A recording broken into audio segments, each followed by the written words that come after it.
আছি গোবিন্দর জন্য এই জগতে এসেছি, কিন্তু তাকে ভুললে চলবে না, রাধারানীকে ভুললে চলবে না। বলো রাধে রাধে।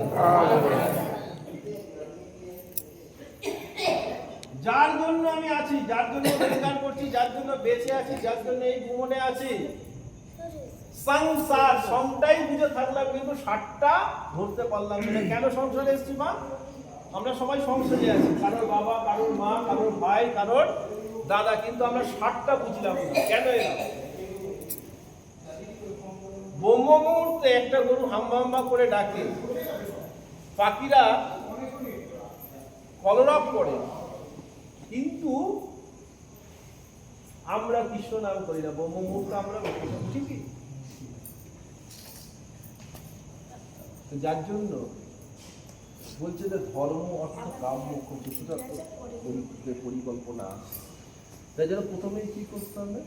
অনুকুলস্য, আমার মতো করে গোবিন্দ রাধারানীর সেবা দিলে হবে না। আমি মৃত্যুর পরে যদি ভগবান বলে তোকে এইটুকু থালায় দুটো নকুলদানা এক গ্লাস জল তাও তিনটে করে দেবো, চলবে তো মা? তাহলে গোবিন্দকে কি করতে হবে? পরিবারের একজন ভাবতে হবে, যে সেও আমার পরিবারের একজন, রাধারানী আমার পরিবারের একজন।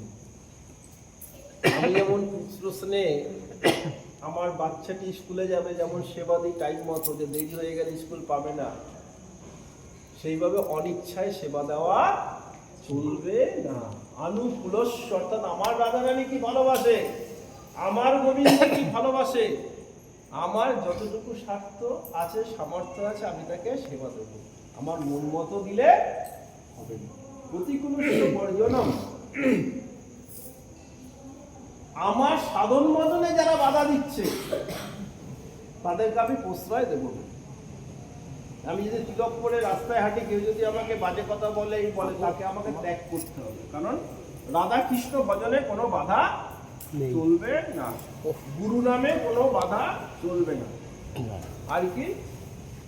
বিশ্বাস, ভগবানের প্রতি বিশ্বাস হবে। এখনো ভগবান লীলা করেন, বহু লীলা করেন, আমরা বুঝতে পারি।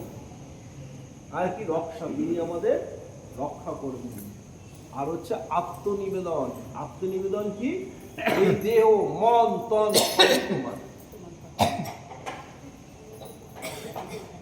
যা কিছু আছে ভগবান সবই তোমার।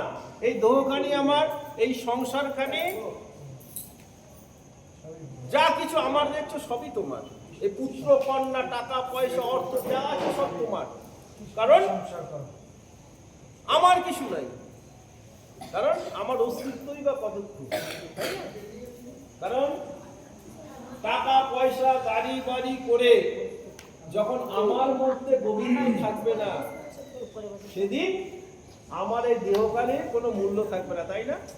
বলে তাড়াতাড়ি বার কর, কিভাবে ঘাটে দিবি তাড়াতাড়ি দে, তাই না? এই স্বাদের বাড়ি খালি গোবিন্দ সেদিন আপনার জন্য অপেক্ষা করে কি করবে?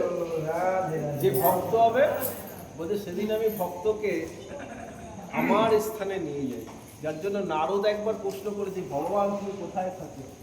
নারদ উত্তর দিয়েছিল, নাহম বসামি বৈকুণ্ঠম নাম যোগিনাম হৃদয়ম মাদ ভক্তযত্র গায়ম তত্র তিষ্ঠামি নারদম।